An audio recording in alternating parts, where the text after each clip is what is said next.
പിതാവിൻ്റെയും പുത്രൻ്റെയും പരിശുദ്ധാത്മാവിൻ്റെയും നാമത്തിൽ ആമേൻ. എൻ്റെ പ്രിയപ്പെട്ടവരെ, ഇന്ന് വെള്ളിയാഴ്ചയാണ്, ജനുവരി മാസം 31-ാം തീയതി. നമുക്ക് പ്രാർത്ഥിക്കാം. അമ്മേ, പരിശുദ്ധ അമ്മേ, അമ്മേ പരിശുദ്ധമേ, ദേവമാതാവേ, ദൈവമാതാവേ, അന്ന് അങ്ങ് കൃപാസനത്തിൽ പ്രത്യക്ഷപ്പെട്ട് വരാൻ പോകുന്ന മഹാദുരന്തത്തിൽ നിന്ന് രക്ഷപ്പെടാനും എല്ലാവർക്കും വേണ്ടി പ്രാർത്ഥിക്കുവാനും ആവശ്യപ്പെട്ടിട്ട് 20 വർഷം കഴിഞ്ഞ ഈ വേളയിൽ കൃപാസനത്തിലൂടെ ഞങ്ങൾക്കും ഈ ദേശത്തിനും അങ്ങ് മധ്യസ്ഥം തേടി തന്ന എല്ലാ അനുഗ്രഹങ്ങൾക്കും കൃപകൾക്കും ഞങ്ങളിപ്പോൾ ഹൃദയം നിറഞ്ഞ നന്ദി പറയുന്നു. അമ്മേ പരിശുദ്ധമേ, ജപമാല മാതാവേ, സകല കൃപാസനം പ്രാർത്ഥനയോടും ചേർത്ത് ഞങ്ങളിപ്പോൾ പ്രാർത്ഥിക്കുന്ന ഈ കുടുംബത്തിന്റെ പ്രത്യേക നിയോഗം ഓർക്കുക മക്കളെ.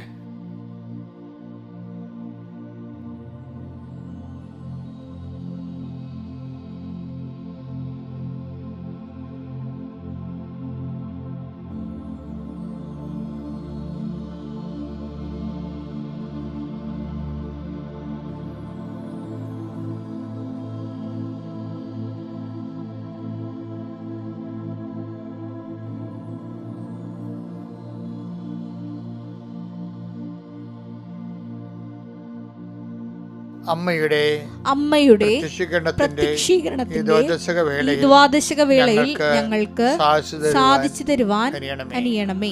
ആമേൻ. വിശ്വാസ പ്രമാണം. സർവശക്തനായ പിതാവും ആകാശത്തിന്റെയും ഭൂമിയുടെയും സൃഷ്ടാവുമായ ദൈവത്തിൽ ഞാൻ വിശ്വസിക്കുന്നു. അവിടുത്തെ ഏകപുത്രനും ഞങ്ങളുടെ കർത്താവുമായ ഈശോമിശിഹായിലും ഞാൻ വിശ്വസിക്കുന്നു. ഈ പുത്രൻ പരിശുദ്ധാത്മാവിനാൽ ഗർഭസ്ഥനായി കന്യകാമറിയത്തിൽ നിന്ന് പിറന്ന് പൊന്തിയോസ് പീലാത്തോസിന്റെ കാലത്ത് പീഡകൾ സഹിച്ച് കുരിശിൽ തറയ്ക്കപ്പെട്ട് മരിച്ച് അടക്കപ്പെട്ട് പാതാളങ്ങളിൽ ഇറങ്ങി മരിച്ചവരുടെ ഇടയിൽ നിന്ന് 3-ാം നാൾ ഉയർത്ത് സ്വർഗത്തിലേക്ക് എഴുന്നള്ളി സർവശക്തിയുള്ള പിതാവായ ദൈവത്തിന്റെ വലതുഭാഗത്തിരിക്കുന്നു. അവിടെ നിന്ന് ജീവിക്കുന്നവരെയും മരിച്ചവരെയും വിധിക്കുവാൻ വരുമെന്നും ഞാൻ വിശ്വസിക്കുന്നു. പരിശുദ്ധാത്മാവിലും ഞാൻ വിശ്വസിക്കുന്നു.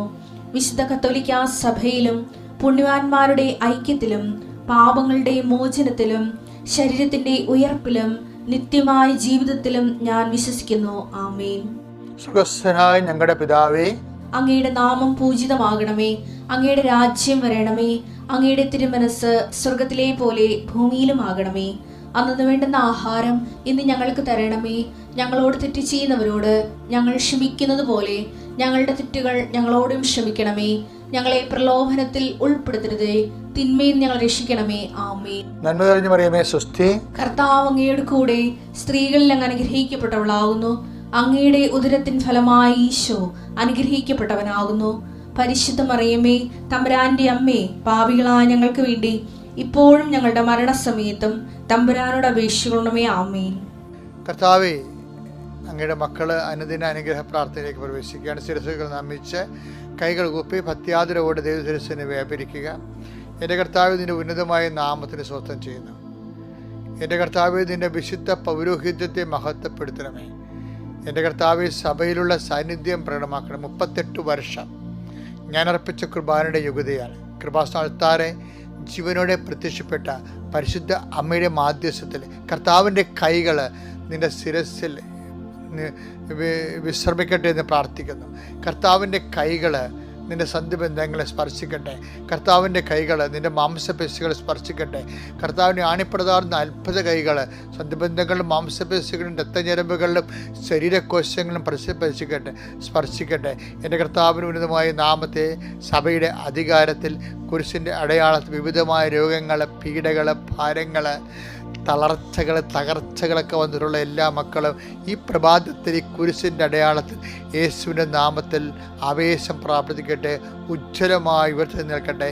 എൻ്റെ കർത്താവിൻ്റെ ഉന്നതമായ നാമത്തിൽ നിന്നെ വലട്ടുന്ന പ്രശ്നങ്ങൾ, നീ സങ്കടത്തോടെയും ഭാരത്തോടെയും ഉത്കണ്ഠയോടെയും ഭയത്തോടെയും നോക്കിക്കാണുന്ന വിഷയങ്ങൾ, വ്യക്തികൾ, സംഭവങ്ങൾ, സംഭവസ്ഥലങ്ങൾ, ഓഫീസുകൾ, പണിയിടങ്ങൾ, തൊഴിലിടങ്ങൾ എല്ലാം ഇപ്പോഴും കർത്താവ് ഏറ്റെടുക്കട്ടെ. എൻ്റെ കർത്താവെ, അതായത് പലതര ഉത്തരവാദിത്തങ്ങൾ ഉച്ച മുതൽ ഇന്ന് 2-3 ദിവസം ഉറങ്ങാതെ ഇരുന്നാലും ചെയ്യാത്ത ജോലിയുണ്ട് എന്ന് വിചാരിച്ചുകൊണ്ട് ജോലി കണ്ടിട്ട് വിഷമിക്കുന്നവരുണ്ട്. അത് ചെയ്യേണ്ട സമയത്ത് ചെയ്തില്ലെങ്കിൽ ആദ്യം കൊണ്ട് പ്രഷർ കയറുന്നവരുണ്ട്. കർത്താവെ, ആരും സഹായിക്കാനുള്ളവരൊക്കെ മുട്ടായിത്ത് പറഞ്ഞ് ഓരോരോ കാലുവാരി പോയവരുണ്ട്, അതിനുള്ള ഒറ്റക്കായി പോയവരുണ്ട്. കർത്താവെ, ഇവർക്ക് ശക്തി കൊടുക്കണം, ഇവർക്ക് ആത്മധൈര്യം കൊടുക്കണം, അവർക്ക് അവരുടെ ഉത്തരവാദിത്വം നിർവഹിക്കാൻ ആവശ്യമായ, പിന്നെ അനാവശ്യമായിട്ടും ആധാർമികമായിട്ടും അനീതിപരമായിട്ടും അവരെ അലട്ടുന്ന മറ്റ് വ്യക്തികളുടെ ഉണ്ടാകുന്ന പാരവെപ്പുകൾ, അതുപോലെ തന്നെ അലട്ടലുകൾ, അതുപോലെ തന്നെ ചതിപ്രയോഗങ്ങൾ, അതുപോലെ തന്നെ പലതരത്തിലുള്ള ഒറ്റപ്പെടുത്തലുകൾ, അവഗണിക്കപ്പെടുന്ന അവസ്ഥകളിൽ നിന്ന് യേശു ക്രിസ്തുവിൻ്റെ ഉന്നതമായ നാമത്തിൽ നീ കർത്താവിൻ്റെ വിശുദ്ധമായ രക്തത്തെ സംരക്ഷിക്കപ്പെടട്ടെ. കർത്താവിൻ്റെ വിശുദ്ധ ദൂതന്മാർ നിനക്ക് ചുറ്റും കാവൽ നിൽക്കട്ടെ. ഇന്നത്തെ ദിവസം നീ ജയിച്ചു വരാൻ കർത്താവ് നിന്നെ അനുഗ്രഹിക്കുന്നു. Praise the Lord. മക്കളെ, നമ്മളെ രസകരമായ ഒരു സന്ദേശം ആണ് കർത്താവ് നമുക്ക് വേണ്ടി ഇന്ന് ഒരുക്കിയിരിക്കുന്നത്. അതായത് ക്രിസ്തുവിനെ അറിയണത് 2 അപ്പോസ്തലന്മാർ 2 തരത്തിലാണ്. അത് ആദ്യത്തെ ഒരു അറിവുണ്ട്, അവസാനത്തെ ഒരു അറിവുണ്ട്. ആദ്യത്തെ അറിവ് പത്രോസ് കർത്താവ് കടലിന് മീതെ വരികയാണ്. മത്തായിയുടെ സുവിശേഷം 14:28 കാര്യം, അപ്പം വർദ്ധിപ്പിച്ച ദിവസം രാത്രി മലയിലേക്ക് പോയി പ്രാർത്ഥിച്ച ശേഷം കർത്താവ് അപ്പോസ്തലന്മാരെ അക്കരയ്ക്ക് പറഞ്ഞു വിട്ടതിന് ശേഷം കർത്താവ് 4 യാമത്തിൽ, അപ്പോൾ ഇരുട്ടുണ്ട്, പക്ഷേ ഇടിമിന്നലുണ്ടെന്ന് തോന്നണം, അല്ലെങ്കിൽ നക്ഷത്രത്തിൻ്റെ നാട്ടുവെളിച്ചം, കടൽ വെളിച്ചം ഉണ്ടാവും. ആ വെളിച്ചത്തിൽ ഈ കടലിന് മീതെ നടന്നു വരുന്ന ഒരാളെ കാണുന്നുണ്ട്, പക്ഷെ വ്യക്തമല്ല. അപ്പോൾ കർത്താവിന് പറഞ്ഞത് കർത്താവിൻ്റെ ചീകൊതിക്കുക മുടിയും, കർത്താവിൻ്റെ പറക്കുന്ന ഷോളും ഉടുപ്പും, കർത്താവിൻ്റെ പൊക്കവും, കർത്താവിൻ്റെ ഒരു മാനറിസം ഒക്കെ ഉണ്ടല്ലോ നടക്കണം. അതെല്ലാം കണ്ടിട്ടാണ് പത്രോസ് ആകാര വടിവ് കണ്ടിട്ടാണ് പറയണത്. എന്താ പറയണത്? കർത്താവേ, അത് അങ്ങാണെങ്കിൽ, പത്രോസ് അവനോട് പറഞ്ഞു, കർത്താവേ അങ്ങാണെങ്കിൽ, അതല്ലേ, അങ്ങാണെങ്കിൽ ഞാൻ ജലത്തിനു മീതെ കൂടി, ഞാൻ വെള്ളത്തിന്റെ മീതെ കൂടി അങ്ങയുടെ അടുത്തേക്ക് വരാൻ കൽപ്പിക്കുക. വരൂ അവൻ പറഞ്ഞു. അതായത് ഇതിൻ്റെ അകത്ത് കർത്താവാണെന്ന് തിട്ടമല്ല, ഈ ഒരു ക്ലോസ് വെച്ചാ പുള്ളി പറയണത്. അങ്ങാണെങ്കിൽ അങ്ങേ എനിക്കറിയാം. എന്താണ്?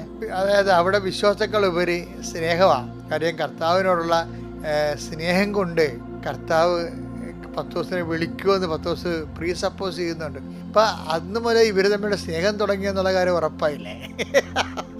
എന്ത് രസമാണെന്നാ സുവിശേഷം. അതായത് ഇവർ തമ്മിൽ നല്ല വൈബാണ്, നമ്മൾ പിള്ളേർ പറഞ്ഞ പോലെ നല്ല വൈബാണ്. അത് കാര്യം അങ്ങാണെങ്കിൽ തീർച്ചയായിട്ടും ഞാനിങ്ങനെ ഒരു കുസൃതി ചോദ്യം ചോദിച്ചാൽ അങ്ങ് എന്നെ ഒഫൻഡ് ചെയ്യത്തില്ലെന്ന് ഇവൻ പ്രീ സപ്പോസ് ചെയ്യുകയാണ്. എന്താണ്? അങ്ങാണെങ്കിൽ, എനിക്ക് കൃത്യമായിട്ട് മനസ്സിലായില്ല ഈ ഇരുട്ടത്ത്, അങ്ങാണെങ്കിൽ എൻ്റെ കർത്താവാണെങ്കിൽ എന്നോട് ഞാൻ ഇങ്ങനെ കുസൃതി ചോദ്യം ചോദിച്ചാലും കർത്താവ് സമ്മതിക്കും. എന്തൊരു മനപ്പൊരുത്തമാണ്, രസമല്ലേ ഇവർ തമ്മിലുള്ള ജീവിതം. അങ്ങാണെങ്കിൽ ഈ വെള്ളത്തിൻ്റെ മീതെ അങ്ങയുടെ പക്കലേക്ക് വരാൻ എന്നെ വിളിക്കുമെന്ന് പറയും. അപ്പോൾ പറയും, ഈശോ ഒത്തിരി വാത്സല്യതയാണ്, വരൂ എന്നാ പറഞ്ഞത്, വരൂ, കാം. എന്ത് രസമാണ് കേൾക്കാൻ, കാം, ഉടനെ വരും. വന്ന് കഴിയുമ്പോൾ പുള്ളി നല്ല ശരിക്കും അങ്ങോട്ട് ആ സ്നേഹത്തിൻ്റെ ഒരു ഒഴുക്കിലങ്ങോട്ട് പുള്ളി കർത്താവിലേക്ക് നടന്ന് ചെല്ലുകയാണ്. പെട്ടെന്നാണ് പുള്ളിക്ക് ഒരു കോൺഷ്യസ് വന്നത്. എന്താണ്? Reality conscious. എപ്പോഴും ഹൃദയത്തിൻ്റെ ഒരു പിൻബലം വേണം. എന്താ കാര്യം? അതാണ്. അങ്ങാണെങ്കിൽ എന്നെ അടുത്തേക്ക് വരാൻ നിങ്ങൾക്ക് ദൈവമായിട്ടുള്ള ബന്ധമേ ഒരു അറിവിൻ്റെ ആസ്പദത്തിൽ വരരുത്, മറിച്ച് ഹൃദയത്തിൻ്റെ ഒരു അറിവായിരിക്കണം, ഹൃദയത്തിൻ്റെ അറിവ്. അപ്പം ഈശോ പറയും, വരൂ, കം എന്ന് പറയും. അപ്പോൾ ആ സ്നേഹത്തിൻ്റെ വൈബിൽ ഈ മനുഷ്യൻ വെള്ളത്തിലേക്ക് കല്ലുപോലെ ഇരിക്കണം, കല്ലുപോലെ ചാടി ഇറങ്ങി അങ്ങനെ നടന്നു പോവുകയാണ്. നടന്നു പോകുന്ന സമയത്ത് പെട്ടെന്ന് ഈ മനുഷ്യൻ റീസൺ വർക്ക് ചെയ്ത്, അയ്യോ ഇത് വെള്ളമാണല്ല, കാറ്റാണല്ല കർണത്തടിക്കണമെന്ന് പറയുമ്പോൾ ഒറ്റ മുങ്ങ്. അപ്പം കർത്താവല്ല അങ്ങാണെന്ന് പറഞ്ഞു കഴിയുമ്പോൾ അങ്ങാണെങ്കിലെന്ന് പറഞ്ഞാൽ തുടങ്ങിയത്, പക്ഷേ പുള്ളി അവസാനിപ്പിച്ച വെള്ളമാണല്ലോ എന്നല്ലാണ്, അതോട് വീണുപോയി. ദൈവത്തോടുള്ള ഇടപാടുകളെല്ലാം വിശ്വാസത്തെക്കാൾ ഉപരി അല്ലെങ്കിൽ ബുദ്ധിയേക്കാൾ ഉപരി സ്നേഹത്തിലായിരിക്കണം. സ്നേഹത്തിലെല്ലാം നടക്കും. സ്നേഹം എല്ലാം ക്ഷമിക്കുമെന്ന് പറഞ്ഞ പോലെ സ്നേഹമാണ് നമ്മൾ ഉപയോഗിക്കണമെന്നുണ്ടെങ്കിൽ എല്ലാം ക്ഷമിക്കും, എല്ലാം സഹിക്കും, എല്ലാം അതിജീവിക്കും, ഈ കടലിനെയും അതിജീവിക്കും. പത്രോസിൻ്റെ സ്നേഹമാണ് കടലിനെ അതിജീവിച്ചത്. പക്ഷേ ഇടയ്ക്ക് സ്നേഹം ഉള്ളപ്പോൾ തന്നെ പുള്ളി റീസൺ ഉപയോഗിക്കാൻ തുടങ്ങി. അപ്പം അതുകൊണ്ട് എല്ലാ അഭിഷിക്തരോടും അതുപോലെ തന്നെ എല്ലാ ആത്മീയ പ്രവർത്തകരോടും എനിക്ക് പലപ്പോഴും പറയാനുള്ളത്, നിങ്ങൾ ഈ പത്തോസിൻ്റെ ആദ്യ ലെവലില്ലേ, ആദ്യ ലെവൽ ഇടയ്ക്ക് ആദ്യ ഇമോഷണൽ ലെവലാണ് വർക്ക് ചെയ്യണത്. അങ്ങാണെങ്കിൽ എന്നെക്കൂടി അങ്ങോട്ട് വിളിക്കാൻ പറയും. അപ്പോൾ ഈ കാം എന്ന് പറയണത് ബുദ്ധി ഉപയോഗിച്ചല്ല പറയണത്, സ്നേഹത്തിൽ അവസാനം പറയണത്. പെട്ടെന്നാണ് ഈ മനുഷ്യൻ റീസൺ ഉപയോഗിക്കണത്. അതോടുകൂടി അവൻ ബ്ലൂമായിപ്പോയി, തളപ്പോയി. അപ്പോഴെന്താ പറയണത്? അല്പവിശ്വാസി. അപ്പോഴപ്പോൾ അവൻ്റെ സ്നേഹത്തെ കർത്താവ് കുറ്റപ്പെടുത്തണില്ല. പക്ഷെ എന്ത് പറ്റി? വിശ്വാസത്തിൽ അവൻ റീസൺ ഉപയോഗിച്ചു എന്നാണ് പറയണത്. വിശ്വാസമാണ്. വിശ്വാസത്തെ പ്രവർത്തനക്ഷമമാക്കുന്നത് ഗലാത്യർ 5:6 അനുസരിച്ചുകൊണ്ട് സ്നേഹത്താലാണ് പ്രവർത്തനക്ഷമമാക്കുന്നത്, പ്രവർത്തനനിരതമാക്കുന്നത്. അല്ലാതെ വിശ്വാസത്തെ റീസൺ കൊണ്ടല്ല പ്രവർത്തനക്ഷമമാക്കുന്നത്. ഇതുപോലെ തന്നെ തിബേരിയസിൻ്റെ തടാകത്തിൻ്റെ കരയിൽ കർത്താവ് വരുന്നില്ലേ? കർത്താവ് വരുമ്പോൾ എന്താ പറയുക? യോഹന്നാൻ എന്താ പറയണത്? That is load. അങ്ങ് ആണെങ്കിലെന്നല്ല പറയണത്. അദ്ദേഹം കുറച്ചുകൂടി സ്നേഹത്തിൻ്റെ ഒരു, അതായത് ഡൗട്ടില്ലാതിരുതി. പിന്നെ അത് വെളിച്ചം ഇത്തിരി വെളിച്ചം, എന്നാലും അത് ഇരുട്ടത്താണെങ്കിലും അത് ലോങ് സൈഡിൽ പറയണത് ദാറ്റ് ഈസ് ലോഡ്. എന്നുവെച്ചാൽ കുറച്ച് 10 ദിവസത്തേക്കാൾ കുറച്ച് സംശയം മാറി യോഹന്നാന്. എന്താ പറയുക? ദാറ്റ് ഈസ് ലോഡ് എന്ന് പറയുമ്പോൾ പക്ഷെ അവിടെ ഒരു പ്രശ്നമുണ്ട്. യോഹന്നാൻ 21:7. യേശു സ്നേഹിച്ചിരുന്ന ആ ശിഷ്യൻ, അതാണ് പ്രശ്നം. യേശു സ്നേഹിച്ചിരുന്ന ആ ശിഷ്യൻ പത്രോസിനോട് പറഞ്ഞു, അത് കർത്താവാണ്. അത് കർത്താവെ അങ്ങാണെങ്കിലെന്നല്ല പറഞ്ഞത്. എന്താണ്? അത് കർട്ടൻ്റെ പറയണേ. എന്താണ്? അത് കർത്താവാണ്. അത് കർത്താവാണെന്ന് കേട്ടപ്പോൾ ശിമയോൻ പത്രോസ് താൻ നഗ്നനായിരുന്നത് കൊണ്ട് പുറങ്കുപ്പായം എടുത്ത് ധരിച്ച് കടലിലേക്ക് ചാടി. കണ്ട, ഇവിടുത്തെ ഒരു പ്രശ്നം എന്താണ്? ഇവിടെ പണ്ട് പരാജയപ്പെട്ട പത്രോസ് ഇവിടെ വിജയിക്കുന്നുണ്ട്. പണ്ട് പരാജയപ്പെട്ട എന്താണ്? അങ്ങാണെങ്കിൽ അങ്ങയുടെ അടുക്കിലേക്ക് വരെ എന്നെ അനുവദിക്കാൻ പറഞ്ഞ്, എന്നെ വിളിക്കാൻ പറഞ്ഞ 14:28 മത്തായി സുവിശേഷം. അപ്പോൾ ഈശോ പറഞ്ഞു കാം എന്ന് പറയുമ്പോൾ പത്രോസ് കല്ലുപോലെ സ്നേഹം കൊണ്ട് കടലിനെ കല്ലാക്കി ആ മനുഷ്യൻ നടക്കുകയാണ്. പെട്ടെന്ന് റീസൺ ഉപയോഗിച്ചു, വെള്ളം നനഞ്ഞു, കാറ്റ് കണ്ണത്തടിച്ചു, അയാൾ ബ്ലുമായി താഴെ വീണു. പക്ഷെ ഇപ്പോഴെന്താ സംഭവിക്കണത്? ഇപ്പം ആ സിറ്റുവേഷൻ പത്രോസ് അതിജീവിച്ചു എന്താ ചെയ്യണേ? യോഹന്നാൻ പറഞ്ഞു ദാറ്റ് ഈസ് ലോഡ്. അത് കർത്താവാണ്. ആണെങ്കിലല്ല, ആണെന്ന് യോഹന്നാൻ പറഞ്ഞു. യോഹന്നാൻ്റെ അറിവ് ഷാർപ്പായിരിക്കണം പത്രോസിനേക്കാളും. പക്ഷേ പ്രവർത്തനത്തിൽ അറിവിനെ എന്താണ്? വിശ്വാസത്തിലെ പ്രവർത്തനക്ഷമമായ സ്നേഹത്താൽ പ്രവർത്തനക്ഷമമായ വിശ്വാസമാണ് പത്രോസുള്ളത്. എന്താണ്? അങ്ങാണെന്ന് കേട്ടപ്പോൾ തന്നെ, പണ്ട് കടലിൽ വീണ ആളാണ്, ഇപ്പോൾ കടലോട്ട് ചാടി ആദ്യം കർത്താവിൻ്റെ അടുത്ത് ചെല്ലും. എന്താണത്? അത് സ്നേഹത്താൽ പ്രവർത്തനക്ഷമമായ വിശ്വാസമാണ്. അവിടെ എന്താണ്? റീസൺ ഉപയോഗിച്ചില്ല. അവിടെ യോഹന്നാനാണ് ഇത്തിരി റീസൺ ഉപയോഗിച്ചത്. കൈ നനയാതെ പുള്ളി ഉടുപ്പ് നനയാതെ അണിയത്ത് തന്നെ അവിടെ ഇരിക്കും. ഉടുപ്പ് നനയാതെ അണിയത്തിരുന്ന താക്കോല് കിട്ടത്തില്ല. താക്കോലും കൊണ്ട് പോകണവൻ ആരാണെന്നറിയാവോ? സഭയെ ഏൽപ്പിക്കണ സ്നേഹത്താൽ പ്രവർത്തനക്ഷമ വിശ്വാസത്തിനാണ്. എന്നെ സ്നേഹിച്ചിരുന്ന ശിഷ്യനെന്ന് പറഞ്ഞിട്ട് കാര്യമില്ല. കർത്താവാണ് തീരുമാനിക്കണത് തന്നെ ആരാണ് സ്നേഹിച്ചത്. അത് പത്രോസാ. അവൻ വെള്ളത്തിലേക്ക് ചാടി നനഞ്ഞ് കുത്തുന്ന അവിടെ ചെല്ലുമ്പോൾ താക്കോല് കൊടുക്കും. നീ എൻ്റെ കുഞ്ഞാടുകളെ മേയ്ക്കാൻ പറയും. അതാണ് സുവിശേഷം. സ്നേഹത്താൽ പ്രവർത്തനക്ഷമമായ വിശ്വാസം, ദൈവാനുഭവത്തിൻ്റെ ആസ്തി ഭദ്രത ഈ സ്നേഹം സ്വന്തമാക്കുമ്പോഴാണ്.